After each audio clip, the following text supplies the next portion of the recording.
Quick and ఈజీగా ready అయిపోతే healthy breakfast recipe చేసేసుకుందామా. ముందుగా దానికోసం నేను ఇక్కడ ఒక స్పూన్, నేను వీడియోలో చూపిస్తాను కదా, ఈ స్పూన్ నిండా పిండి తీసుకుంటున్నాను. ఈ పిండి అనేది నేను 3 టైప్స్ ఆఫ్ మిల్లెట్స్తో చేశాను అనమాట. ఆ మిల్లెట్స్ ఏంటి అని తెలుసుకోవాలంటే నేను యూట్యూబ్లో లాంగ్ వీడియో అప్లోడ్ చేశాను, లింక్ అనేది డిస్క్రిప్షన్లో ఇస్తాను, వెళ్ళి చెక్ చేయండి.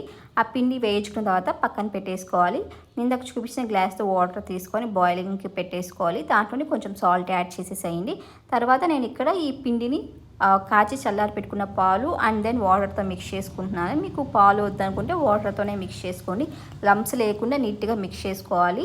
సో ఇలాగ బాగా మిక్స్ చేసుకున్న తర్వాత మనకి ఈ వాటర్ అనేది ఈ బాయిలింగ్ స్టేజ్కి వచ్చాక ఆ పిండి అనేది వేసుకుంటూ గరిటెతో కలుపుకుంటూ మనం మొత్తం వేసేసుకోవాలి. అప్పుడైతే మనకు లమ్స్ ఫామ్ అవ్వవు.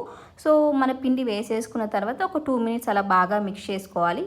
తర్వాత మనం కొంచెం సేపు ఒక 1 మినిట్ అలా పక్కన పెట్టేసుకున్న తర్వాత మళ్ళీ మిక్స్ చేసుకుంటూ ఉండాలన్నమాట.